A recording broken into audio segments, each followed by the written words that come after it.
യേശുക്രിസ്തുവിന്റെ പരിശുദ്ധമായ നാമത്തിൽ എല്ലാ പ്രിയപ്പെട്ടവർക്കും മോർണിംഗ് പുതിയൊരു പ്രഭാത വചന ധ്യാനത്തിലേക്ക് സ്വാഗതം. കഴിഞ്ഞ ദിവസം നമുക്ക് വളരെ അനുഗ്രഹിക്കപ്പെട്ട ആത്മീക വചന ചിന്തയിലൂടെ കടന്നു പോകാൻ തക്കോണം ദൈവം നമ്മെ സഹായിച്ചല്ലോ. നമ്മൾ ഏവരും ഈ ദിവസങ്ങൾ ചിന്തിക്കുന്നത് മത്തായിയുടെ സുവിശേഷം 25-ാം അധ്യായം അതിന്റെ 1 മുതലുള്ള വാക്യങ്ങളാണ്. കഴിഞ്ഞ ദിവസം നമുക്ക് 6-ാമത്തെ വാക്യം വരെ വായിച്ച് ധ്യാനിപ്പാൻ തക്കോണം ദൈവം നമ്മെ സഹായിച്ചു. നമ്മൾ ഈ ഒരു വേദഭാഗം ചിന്തിക്കുന്നത് ദൈവരാജ്യം എന്നുള്ള പൊതുവായ വിഷയത്തെ ആസ്പദമാക്കിയുള്ളതാണ്. ആത്മീയ ദൈവരാജ്യത്തിലായിരിക്കുന്ന നമ്മൾ ഓരോരുത്തരും സാക്ഷാൽ ദൈവരാജ്യത്തിലേക്ക് ഒരിക്കൽ പ്രവേശിക്കും. അത് കർത്താവ് യേശുക്രിസ്തുവിന്റെ വാഗ്ദത്തം ചെയ്യപ്പെട്ട വരവിനോട് കൂടിയാണ് എന്നുള്ളത് നമുക്ക് മനസ്സിലാക്കുവാൻ കഴിയുന്നുണ്ടല്ലോ. പ്രത്യേകിച്ച് മത്തായിയുടെ സുവിശേഷം 25-ാം അധ്യായം നമ്മൾ വായിക്കുന്നത് പോലെ സ്വർഗരാജ്യം മണവാളനെ എതിരേൽപ്പാൻ വിളക്കെടുത്തുകൊണ്ട് പുറപ്പെട്ട 10 കന്യകമാരോട് സദൃശ്യം എന്ന് യേശുക്രിസ്തു പറയുന്നതായ ആ ഉപമയിൽ നിന്നും ധാരാളം ആത്മീക പാഠങ്ങൾ നമുക്ക് പഠിക്കുവാനുണ്ട്. ഇതിനോടകം തന്നെ നമുക്ക് ധാരാളം ആത്മീക പാഠങ്ങൾ മനസ്സിലാക്കുവാൻ തക്കോണം കർത്താവ് നമ്മെ സഹായിച്ചല്ലോ. നമ്മൾ ഓരോരുത്തരും ഈ കന്യകമാരെ പോലെ വിളക്കെടുത്തുകൊണ്ട് മണവാളനായ യേശുക്രിസ്തുവിന്റെ വരവിന് വേണ്ടി കാത്തിരിക്കണമെന്ന് നമുക്ക് പഠിക്കുവാൻ തക്കോണം ദൈവം നമ്മെ സഹായിച്ചു. വിളക്ക് എന്നത് കാണിക്കുന്നത് ദൈവത്തിന്റെ പരിശുദ്ധാത്മാവ് നമ്മളിൽ ചെയ്യുന്നതായ പ്രവൃത്തിയാണ്, നമ്മളിൽ വ്യാപരിക്കുന്നതായ ദൈവത്തിന്റെ കൃപ. അതേപോലെ തന്നെ നമ്മളുടെ പാതയ്ക്ക് പ്രകാശമായി ദൈവത്തിന്റെ വചനം ദൈവത്തിന്റെ ആത്മാവിന്റെ സഹായത്തോടുകൂടെ നമ്മളിൽ വ്യാപരിക്കുന്നു. നമ്മൾ ഓരോരുത്തരും ഇപ്രകാരമുള്ള ഒരു ജീവിത അനുഭവത്തിലൂടെ വേണം കടന്നു പോകുവാൻ. നമ്മൾ കേവലം ലോക മനുഷ്യർ സഞ്ചരിക്കുന്ന പോലെ അല്ലെങ്കിൽ ജീവിക്കുന്ന പോലെ അല്ല ആകേണ്ടത്, മറിച്ച് നമ്മൾ വിളക്കെടുത്തുകൊണ്ട് ജീവിക്കേണ്ടവരാണ്. അതായത് ദൈവത്തിന്റെ പരിശുദ്ധാത്മാവാകുന്ന ആ എണ്ണ നമ്മളിൽ പകർന്ന് ആ എണ്ണയാൽ നമുക്ക് ലഭിക്കുന്ന ദൈവകൃപയാലും അതേപോലെ തന്നെ നമ്മളുടെ പാതയ്ക്ക് പ്രകാശമായി ദൈവത്തിന്റെ വചനവും നമ്മെ നിരന്തരം നയിക്കേണ്ടത് ആവശ്യമാണ്. ഇപ്രകാരമുള്ള ആ ഒരു അനുഭവത്തിൽ ജീവിക്കുന്ന ആളുകൾക്കാണ് മണവാളൻ വരുമ്പോൾ അവനെ എതിരേൽപ്പാൻ സാധിക്കുന്നത്. മണവാളൻ വരുന്നത് സംബന്ധിച്ചുള്ള വാക്യങ്ങളാണ് നമ്മൾ ഈ ദിവസങ്ങൾ വായിച്ചത്. 6-ാമത്തെ വാക്യം നമ്മളിങ്ങനെ വായിച്ചല്ലോ, അർദ്ധരാത്രിക്കോ മണവാളൻ വരുന്നു. നമ്മുടെ ജീവിതത്തിന്റെ അർദ്ധരാത്രി എന്താണെന്നുള്ളത് ഞാൻ നിങ്ങളോട് സംസാരിച്ചിരുന്നു. അവനെ എതിരേൽപ്പാൻ പുറപ്പെടുവീൻ എന്ന് ഒരു ആർപ്പ് വിളി ഉണ്ടായി. ഇത് ദൈവവചനത്തിൽ വളരെ വ്യക്തമായി പറയുന്നു. കർത്താവ് തൻ ഗംഭീര നാദത്തോടും പ്രധാന ദൂതന്റെ ശബ്ദത്തോടും കൂടിയാണ് അവൻ കടന്നു വരുന്നത്. അപ്പോൾ അങ്ങനെയാണെങ്കിൽ ഈ കന്യകമാരെ പോലെ നമ്മളും ഈ ആർപ്പ് വിളി കേൾക്കുവാൻ ഇടയായി തീരും. ഇന്ന് നമ്മൾ 7-ാമത്തെ വാക്യത്തിലേക്കാണ് കടക്കുന്നത്. അപ്പോൾ കന്യകമാർ എല്ലാവരും എഴുന്നേറ്റ് വിളക്ക് തെളിയിച്ചു. എന്നാൽ ബുദ്ധിയില്ലാത്തവർ ബുദ്ധിയുള്ളവരോട്, ഞങ്ങളുടെ വിളക്ക് കെട്ടുപോകുന്നത് കൊണ്ട് നിങ്ങളുടെ എണ്ണയിൽ കുറെ ഞങ്ങൾക്ക് തരുവീൻ എന്ന് പറഞ്ഞു. നോക്കണേ, മണവാളൻ വരുന്നു എന്നറിയുകയും വലിയൊരു ആർപ്പുവിളി കേട്ടതിന്റെ പശ്ചാത്തലത്തിൽ ഇവരെല്ലാവരും അവരുടെ വിളക്ക് തെളിയിപ്പാനിടയായി തീർന്നു. ഞാൻ കഴിഞ്ഞ ദിവസം പറഞ്ഞതുപോലെ അവരിൽ മയക്കം സംഭവിച്ചതുകൊണ്ട് അവരുടെ വിളക്ക് കെട്ടുപോയത് അവരറിഞ്ഞില്ല. എന്നാൽ മണവാളൻ വരുന്നു എന്നുള്ളതായ ആ ഒരു ശ്രുതി കേട്ടപ്പോൾ തന്നെ ഇവർ അവരുടെ വിളക്ക് കത്തിക്കുവാൻ തുടങ്ങി. നോക്കണേ, ഈ 10 പേരും ഈ വിളക്ക് കത്തിക്കാൻ ശ്രമിക്കുന്നു എന്നുള്ളത് നമുക്ക് കാണുവാൻ സാധിക്കുന്നുണ്ട്. അപ്പോൾ അങ്ങനെയാണെങ്കിൽ നമ്മൾ ഓരോരുത്തരും മനസ്സിലാക്കേണ്ട കാര്യം, ഈ ഒരു കാര്യം സംഭവിക്കുന്നത് ദൈവസഭയിലാണ് സംഭവിക്കുന്നത്. ദൈവസഭ എന്ന് പറയുന്നത് യേശുക്രിസ്തുവിനെ രക്ഷിതാവും കർത്താവും ദൈവമായി സ്വീകരിച്ച് അവന്റെ വചനങ്ങളെ അനുസരിച്ച് ജീവിക്കുന്ന വിശ്വാസികളുടെ കൂട്ടമാണ് ദൈവസഭ. ഈ ദൈവസഭയിൽ ഉള്ളവർ തന്നെ അവർ ദൈവത്തെ അനുസരിക്കുന്നവരുണ്ട്, അനുസരിക്കാത്തവരുമുണ്ട്.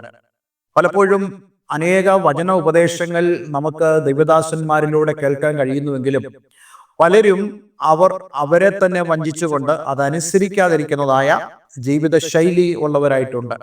അവർ വളരെ വ്യക്തമായി ഈ ഒരു വാണിംഗ് മനസ്സിലാക്കേണ്ടതായിട്ടുണ്ട്.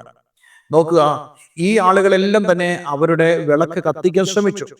പക്ഷെ 5 പേർക്ക് അവരുടെ വിളക്ക് കത്തിക്കാൻ ശ്രമിച്ചെങ്കിലും വളരെ വേഗം തന്നെ ആ കത്തിയ വിളക്ക് കെട്ടുപോകുവാൻ തക്കവണ്ണം ഇടയായിത്തീർന്നു. അതുകൊണ്ട് തന്നെ വളരെ നിരാശയോടുകൂടെ അവർ ആ വിളക്ക് തെളിയിച്ചതായ ആ 5 കന്യകമാരോട് അവർ ആവശ്യപ്പെടുന്നു, ഞങ്ങൾക്ക് നിങ്ങളുടെ എണ്ണയിൽ കുറെ തരുവീൻ എന്ന് പറഞ്ഞു. നോക്കുക, ഇവർ ആവശ്യപ്പെടുകയാണ്, ഞങ്ങൾക്ക് നിങ്ങളുടെ എണ്ണയിൽ കുറെ തരുവീൻ എന്നുള്ളത്. ഈ ഒരു കാര്യം നമ്മെ ബോധിപ്പിക്കുന്ന വളരെ പ്രധാനപ്പെട്ട കാര്യം, നമ്മൾ അടിസ്ഥാനപരമായി മനസ്സിലാക്കേണ്ട വളരെ പ്രധാനപ്പെട്ട കാര്യം, ഇവിടെ എണ്ണ ചോദിക്കുമ്പോൾ അവർ ചോദിക്കുന്നത് ദൈവത്തിന്റെ പരിശുദ്ധാത്മാവിനെയാണ് അവർ ചോദിക്കുന്നത്. ഞങ്ങളെ ഒരുക്കുന്നതിന് വേണ്ടി ദൈവത്തിന്റെ ആത്മാവെ ഞങ്ങളെ നിറയ്ക്കണമേ എന്നല്ലേ നമ്മൾ പ്രാർത്ഥിക്കുന്നത്. എന്നാൽ ദൈവത്തിന്റെ പരിശുദ്ധാത്മാവാകുന്ന ഈ എണ്ണ നമുക്ക് വാങ്ങുവാൻ നമ്മളുടെ പ്രിയപ്പെട്ടവരിൽ നിന്നും സാധ്യമല്ല. പലരും ചിന്തിക്കുന്നുണ്ട്, ആത്മാവ് പ്രാപിച്ച ഒരു വ്യക്തിയിൽ നിന്നും നമുക്ക് ആത്മാവിനെ പ്രാപിക്കാൻ സാധിക്കും. ഇങ്ങനൊരു ചിന്ത പലരുടെ ഉള്ളിലുണ്ട്. ചില ദൈവദാസന്മാരൊക്കെ കടന്നു വരുമ്പോൾ അവർ കൈവയ്ക്കുമ്പോൾ തങ്ങൾക്ക് ആ അഭിഷേകം ലഭിക്കുമെന്ന് വിശ്വസിക്കുന്ന ആളുകളുണ്ട്. ചിലർ അതിന്റെ എക്സ്റ്റസിയിൽ അവർ താഴെ വീഴുകയും ചില ജൽപ്പനങ്ങളൊക്കെ ചെയ്യുകയും ചെയ്തിട്ട് അവർ ചിന്തിക്കാറുണ്ട്, ഇതാണ് പരിശുദ്ധാത്മാവിന്റെ അഭിഷേകം എന്നുള്ളത്. പക്ഷേ വിശുദ്ധ ബൈബിളിലൂടെ നമുക്ക് കാണാൻ കഴിയുന്നത്, നമുക്ക് ഒരു മനുഷ്യനിൽ നിന്നും ദൈവത്തിന്റെ ആത്മാവിനെ വാങ്ങാൻ സാധ്യമല്ല. പക്ഷേ ദൈവത്തിന്റെ ദാസന്മാർ അവർ പരിശുദ്ധന്മാരുടെ നിയോഗത്താൽ ആളുകളുടെ മേൽ കൈവച്ചപ്പോൾ അവർ പരിശുദ്ധന്മാരെ പ്രാപിച്ചെന്ന് നമുക്ക് അപ്പോസ്തലപ്രവൃത്തിയിൽ കാണാൻ കഴിയുന്നുണ്ട്. പക്ഷേ അതും മനുഷ്യരല്ല കൊടുക്കുന്നത്.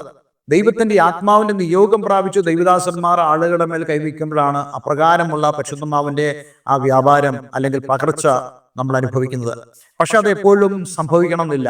കാരണം അത് ദൈവത്തിന്റെ ആത്മാവിന്റെ നിയോഗമാണെന്ന് നമ്മൾ മനസ്സിലാക്കണം. ഏതൊരു ശുശ്രൂഷയും അങ്ങനെയാണ്. ദൈവത്തിന്റെ ആത്മാവിന്റെ നിയോഗമില്ലാതെ നമുക്ക് ഒരു ശുശ്രൂഷയും ചെയ്യുവാൻ കഴിയത്തില്ല.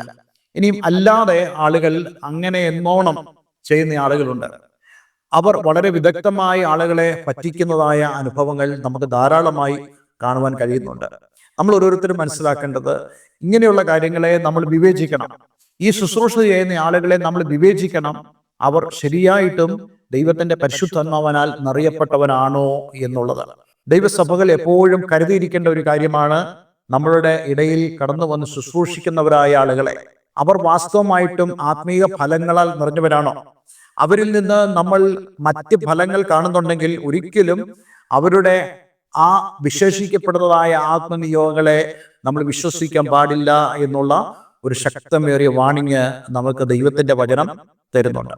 അതുകൊണ്ട് എന്നെ കേൾക്കുന്ന പ്രിയമുള്ളവരെ, ദൈവത്തിന്റെ പരിശുദ്ധാത്മാവിനെ നമുക്ക് ഒരു മനുഷ്യനിൽ നിന്നും വാങ്ങാൻ കഴിയത്തില്ല. അത് സംബന്ധിച്ചുള്ള ധാരാളം വാക്യങ്ങൾ നമുക്ക് വിശുദ്ധ വേദപുസ്തകത്തിൽ കാണാൻ കഴിയുന്നുണ്ട്. ചില വേദഭാഗങ്ങൾ ഞാൻ നിങ്ങളൊന്ന് വായിച്ചു കേൾപ്പിക്കാൻ ആഗ്രഹിക്കുന്നു.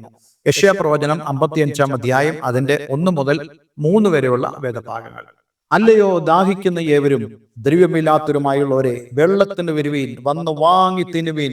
നിങ്ങൾ വന്ന് ദ്രവ്യവും വിലയും കൂടാതെ വീഞ്ഞും പാലും വാങ്ങിക്കൊള്ളുവീൻ. അപ്പമില്ലാത്തതിന് ദ്രവ്യവും തൃപ്തി വരാത്തതിന് നിങ്ങളുടെ പ്രയത്നഫലവും ചെലവിടുന്നതിന് എന്റെ വാക്ക് ശ്രദ്ധിച്ചു കേട്ട് നന്മ അനുഭവിപ്പീൻ. പുഷ്ടഭോജനം കഴിച്ച് മോദിച്ചുകൊള്ളുവീൻ. നിങ്ങൾ ചെവി ചായിച്ച് എന്റെ അടുക്കൽ വരുവീൻ. നിങ്ങൾക്ക് ജീവൻ ഉണ്ടാകേണ്ടതിന് കേട്ടുകൊള്ളുവീൻ. ദാവീദിന്റെ നിശ്ചല കൃപകൾ എന്നൊരു ശാശ്വത നിയമം ഞാൻ നിങ്ങളോട് ചെയ്യും. ഇത് ദൈവത്തിന്റെ പരിശുദ്ധാത്മാവിനെ സൂചിപ്പിച്ചുകൊണ്ട് യെശയ്യാ പ്രവാചകൻ മുഖാന്തരം ആഹ്വാനം ചെയ്യുന്നതായ ഒരു വളരെ പ്രധാനപ്പെട്ട വാക്തത്വമാണ് പരിശുദ്ധാത്മാവിനെ സംബന്ധിച്ചുള്ളത്. അങ്ങനെയാണെങ്കിൽ ഇവിടെ എന്താണ് പറയുന്നത്? അല്ലയോ ദാഹിക്കുന്ന ഏവരും ദ്രവ്യമില്ലാത്തവരുമായുള്ളവരെ, വെള്ളത്തിന് വരുവീൻ. വെള്ളം എപ്പോഴും ദൈവത്തിന്റെ പരിശുദ്ധാത്മാവിനെ കാണിക്കുന്നു എന്നുള്ളത് നമുക്ക് വിശുദ്ധ തിരുവെഴുത്തിൽ നിന്നും വായിക്കാൻ കഴിയുന്നുണ്ട്. അപ്പോൾ അങ്ങനെയാണെങ്കിൽ ദ്രവ്യമില്ലാത്തവർ, പണം കൊടുത്ത് നമുക്ക് വാങ്ങുവാൻ സാധ്യമല്ല ദൈവത്തിന്റെ പരിശുദ്ധാത്മാവിനെ.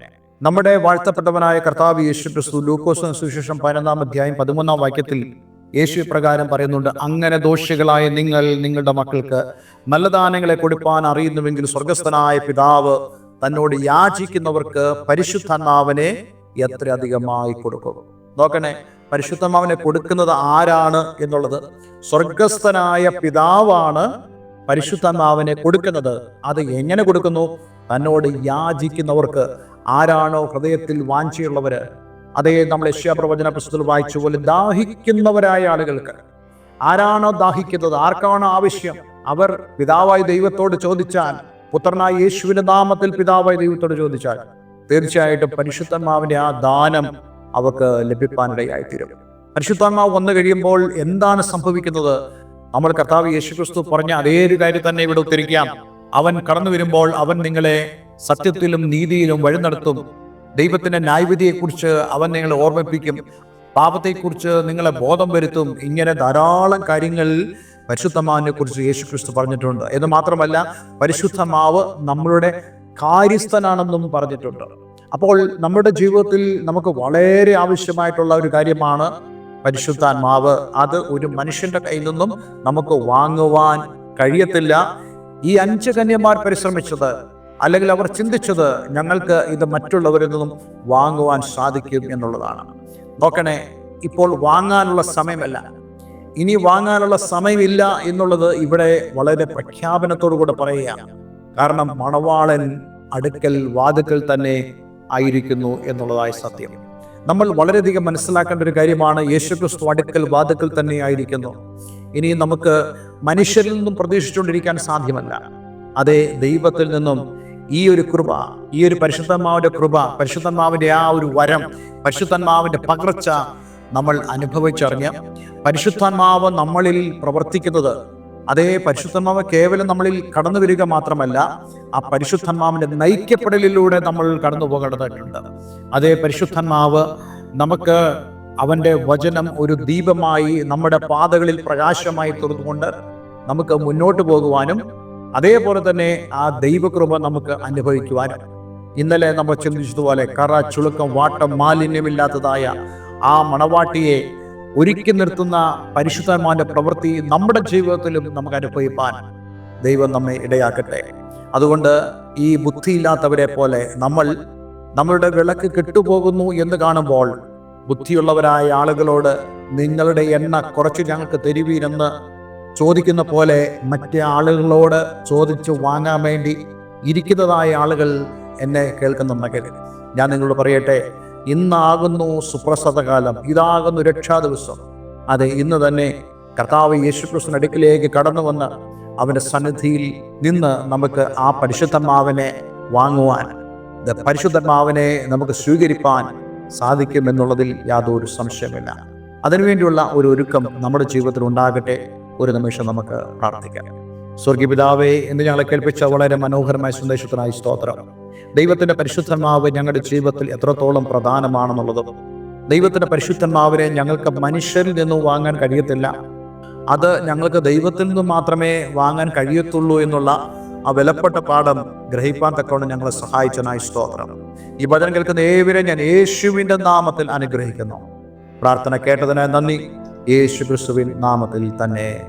ആമേൻ, ആമേൻ. ഇന്നത്തെ വചനം നിങ്ങളുടെ ജീവിതത്തിൽ വലിയ അനുഗ്രഹത്തിന് കാരണമായി തീർന്നു എന്ന് ഞാൻ വിശ്വസിക്കുന്നു. ദയവായി ഈ സ്ക്രീനിൽ കാണുന്ന ഫോൺ നമ്പറിൽ ഞങ്ങളെ വിളിക്കുക. നിങ്ങളുടെ ആത്മീയമായ ആവശ്യങ്ങളെ സന്ധിക്കുവാൻ ഞങ്ങൾക്ക് ആഗ്രഹമുണ്ട്. ആത്മീയമായ കൂട്ടായ്മ നിങ്ങൾക്ക് ആഗ്രഹമുണ്ടെങ്കിൽ അതിന് ഞങ്ങളെ വിളിക്കാവുന്നതാണ്. ഞങ്ങളുടെ ശുശ്രൂഷ നിങ്ങൾക്ക് ആവശ്യമാണെങ്കിൽ അതിനും ഞങ്ങളെ വിളിക്കാവുന്നതാണ്. എല്ലാവരും ദൈവം അനുഗ്രഹിക്കട്ടെ. Have A nice day. God bless you all.